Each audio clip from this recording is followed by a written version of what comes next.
Mataji. Good morning, everyone. Let's bow down to Shri Mataji, raise our Mother Kundalini, and put Bandhan.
Shri Ganesh Mantra.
Let us bring our attention on Sahasrara and our left heart.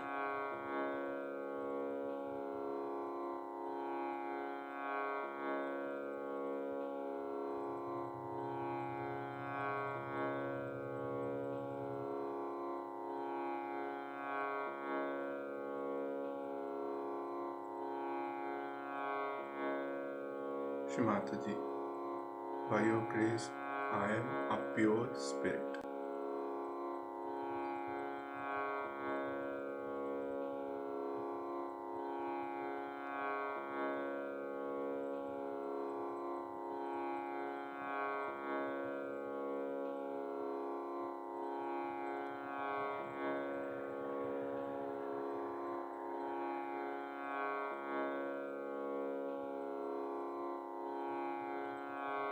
Kindly come into our heart.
Let us bring our attention on our liver.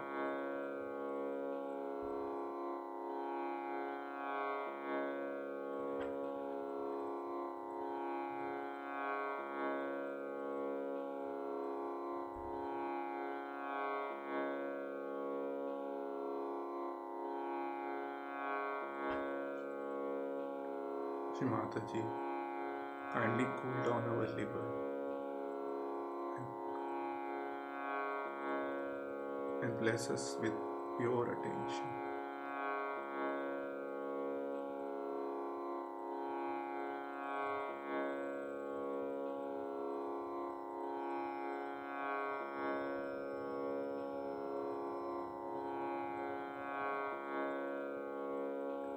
Kindly come into our attention.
Let us gently massage our Sahasrara.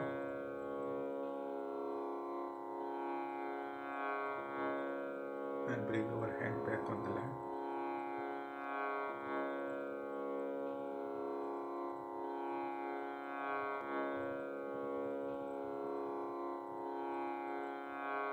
Shri Mataji, please give us the thoughtless awareness state.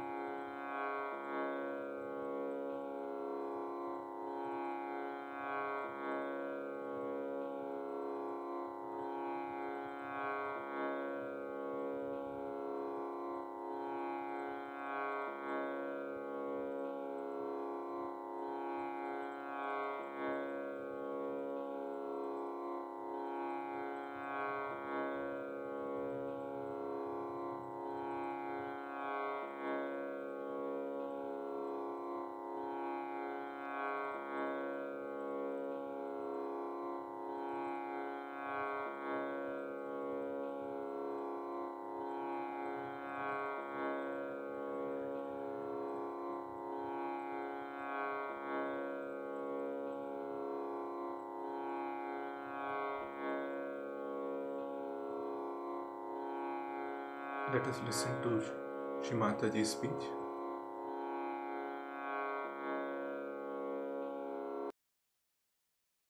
But this collectivity is to be understood in its all dimensions in Sahaja Yoga.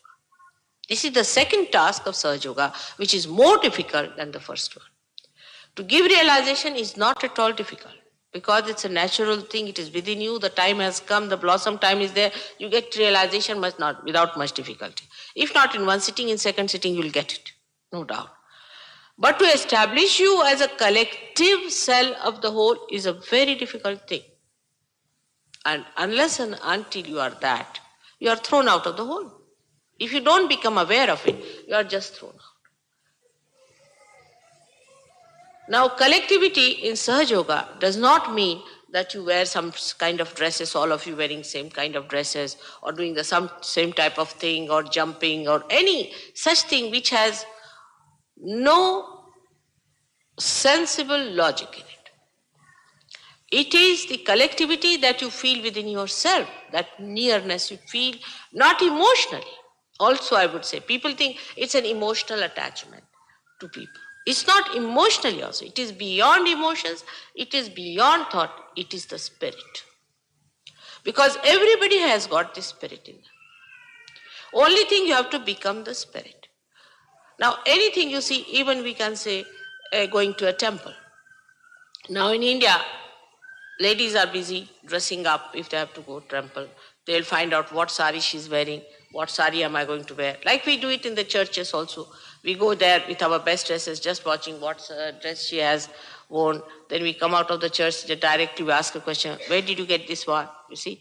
So the whole attention is on a social contact, a social mass feeling within ourselves. So we are not individuals at all at that time, not at all. First we have to be absolute individuals. And then you become a complete, aware part of the whole. But if you are not an individual, say that's why people who belong to these sects or belong to some sort of a commitment or to an organized place, they find it difficult. Because they are not yet prepared to accept that individual jump into the whole. If the whole of it comes, well and good. If the whole doesn't come, they are sticking on to it. Though it can be very superficial also. Like you see in England is a custom to put the fork and spoon in a particular way. In France it is different. In somewhere it is different. Now even that can be a club forming stuff for us. Because you see we are Americans, will put it this way. We are English, we'll put it this way. If you are French, we'll put it this way. But it is such a superficial sort of a thing. And if you go into it, it's all superficial. All our clubbing is superficial. Now, if you start getting after it and reacting against it, then you are destroying yourself. You are completely destroyed. There is no need to destroy anything like that. But to be understanding that this is superficial. Nothing, you should not waste your energy in fighting any one of these. There is no need to fight anything to get out of it. There is no need to fight any such thing. What happens that by fighting, you lose your energy for nothing at all. On the contrary, you should understand that all these things are artificial and you should wait for a moment when you get the reality. But if you fight them also, there's a problem.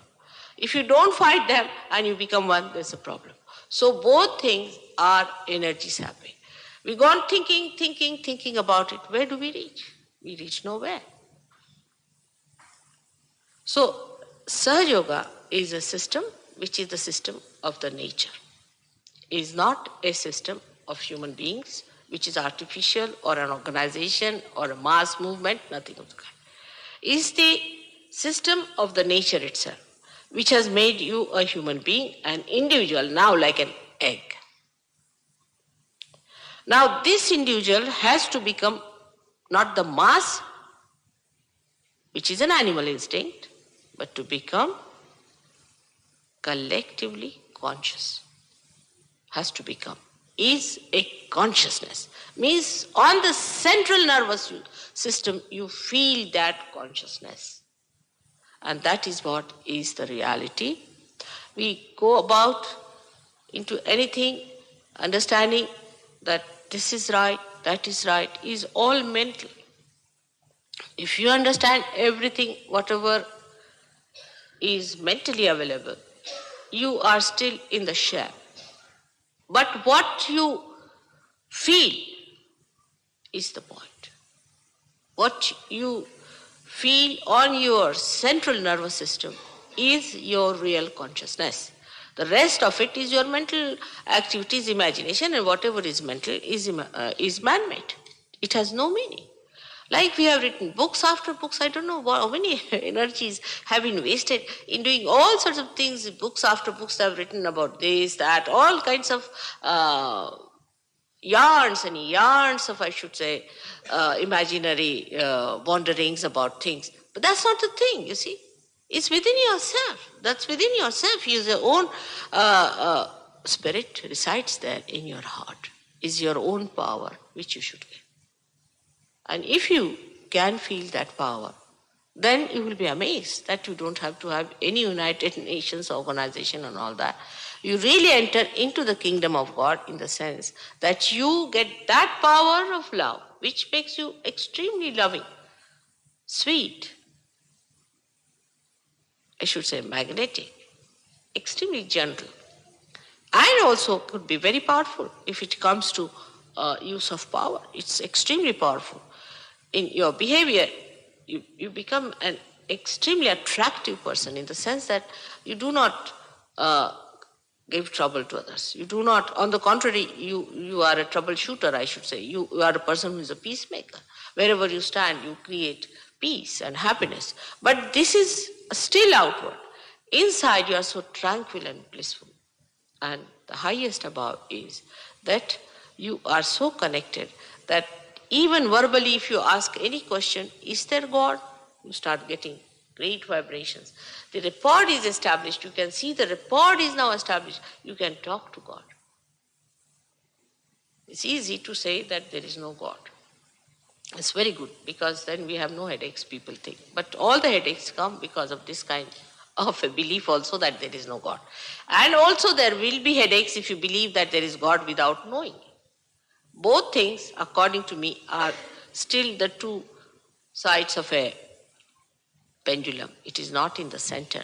Or we can say this is how we go to the right and to the left, but do not ascend. For the ascent, this actual thing, this living thing, this germination has to take place. And that is why Sahaja Yoga transcends all these nonsensical sects. Absolutely. It has no respect for them.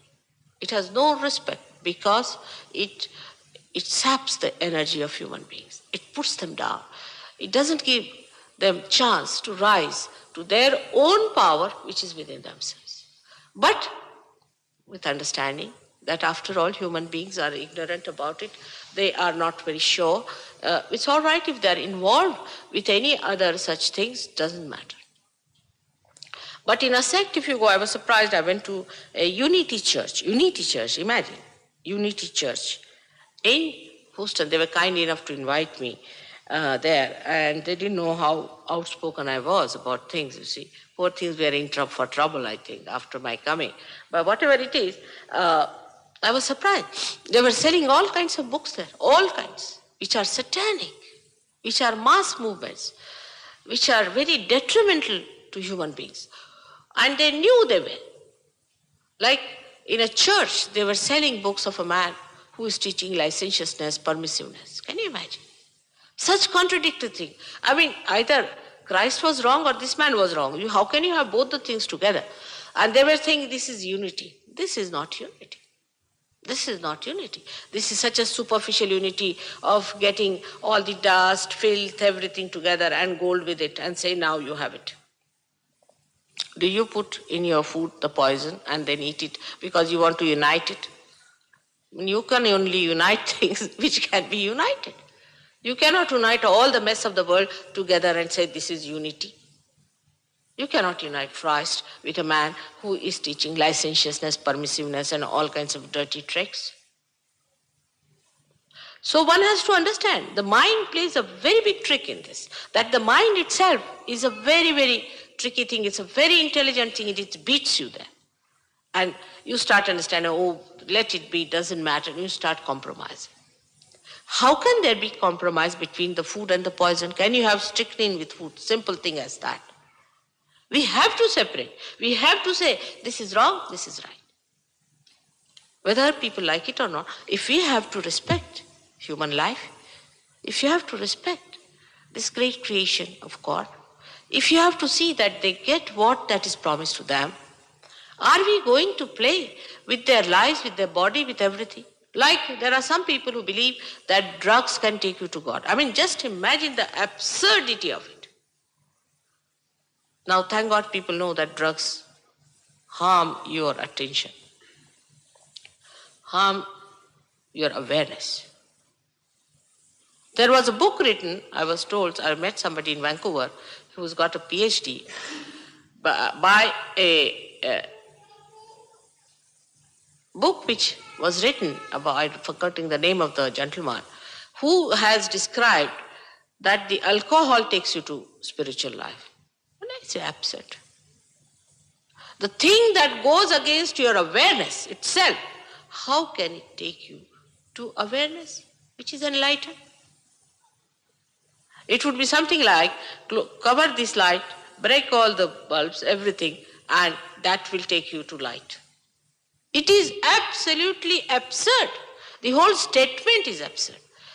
You cannot go to God if you try to harm your body, harm your mind, harm yourself. Even a person who has had a bad childhood, who is suffered because of something, say war or something.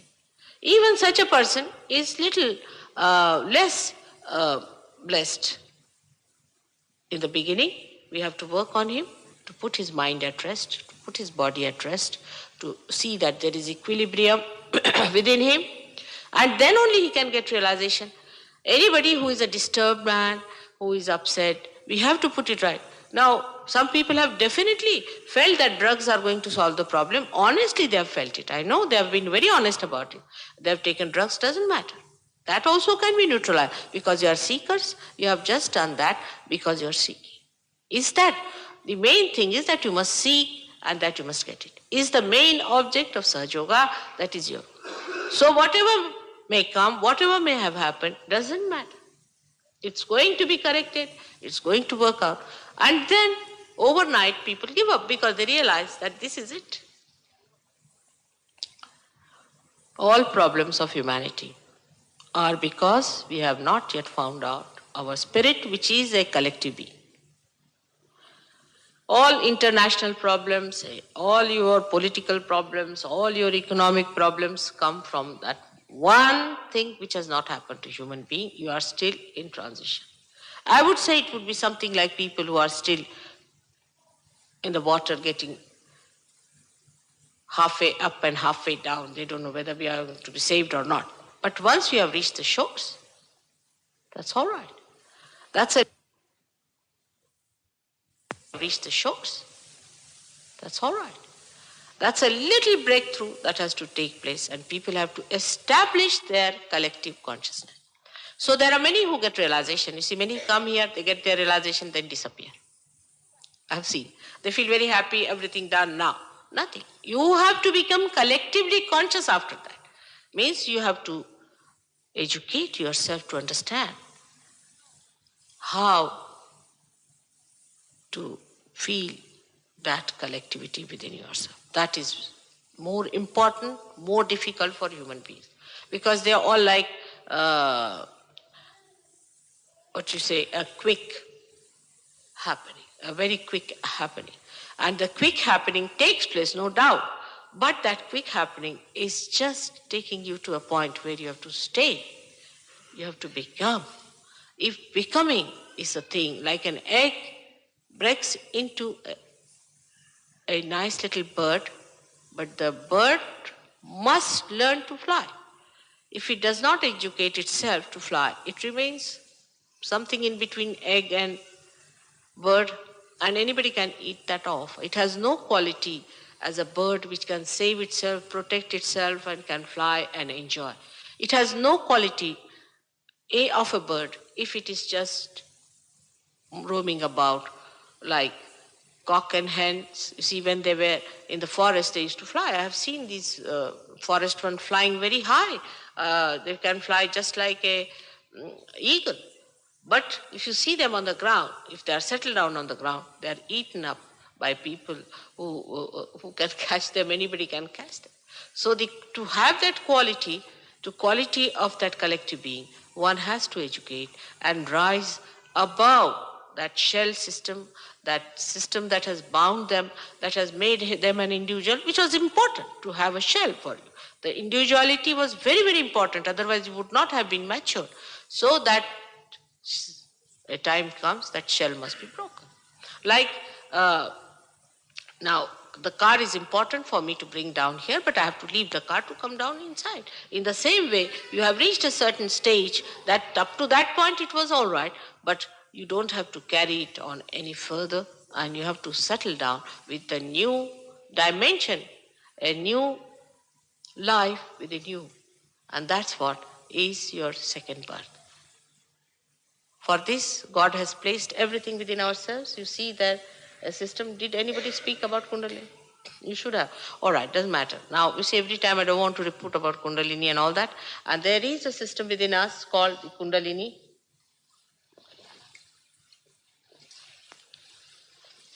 All is within us. Now, it is very easy to sit down and say, now, But how do you say it is so? I mean, it's good, you see, because people want to know about it. Uh, how is it? We have the Kundalini in the triangular bone. And then we say that there are subtle centers which look after, which manifest outside our gross centers and all these things. We do talk about it. But you can all doubt that saying, how can there be such a thing? How are we to believe you? But why not? Because I'm not taking any money from you, nothing. By believing me, what is your losses? Nothing. Now the people who are here, you should see and ask them, their lives are all changed. They have become different people. They are enjoying themselves, they have got their own powers, they can manifest them, they have become experts, they look so simple, just like you. But if you see their faces, you'll see how blooming they are. Apart from that, that they know all about it. They are masters and scholars, and they are great gurus sitting down here around you, and you can also become that. So there's nothing to doubt. But now supposing you are a doubting Thomas, you see, you will doubt. I don't mind. If you doubt also, we'll try to solve the doubt. The main thing is of making you the spirit. That's our job. For that, we are here. And you are also for that. So it is better to cooperate with us than to argue and discuss and spoil everybody's attention. You see, some people are such reactionaries. They come, ask questions, and when it comes to realization, they just run away. Mostly we have seen such people who sit down with a very doubting mind all the time. But for what are you doubting? What are you going to lose? What are you going to lose here? Nothing. If you have a cancer, you can be cured. If you have mental problems, they can be cured. All the problems can be cured as a blessing of God. It's true. And apart from that, you become your own power. But if it is a mass system, we don't doubt. You see, so for example, we go to church, we don't doubt. Just we don't doubt. We don't doubt the priest, we don't doubt anybody. We go to a temple, we never doubt the priest. We just pay as everybody's paying. It's a mass system. Where it is not. Here you are an individual. That's why you doubt. You are an individual now and you doubt. But I would suggest that better to have your realization than to waste your energy in doubting. Because if you are all seekers, we are going to get your realization, if not today, tomorrow. But only thing, why delay? Sooner, the better. But if you have any questions, I would like to answer them. We have all this Kundalini and all that, and I wish Kevin had told you about it, or somebody should have told you. Next time, we'll have a lecture about Kundalini, what it is, how it gives realization, how it rises, how it pierces through different chakras, pierces through your fontanelle bone area, and also how it gives you these Chaitanya Lahari is what we call as the cool breeze in the hand, cool breeze of the Holy Ghost. And that's what you have to see. Now, if you have any questions, you may ask, because when you are getting realization, I want you to be free.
Mahamantras.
Thank you, Shimataji, for blessing us with this collective morning meditation.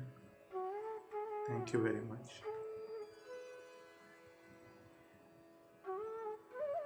Let's bow down to Shimataji and take Bandhan.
continue our morning meditation tomorrow, same time.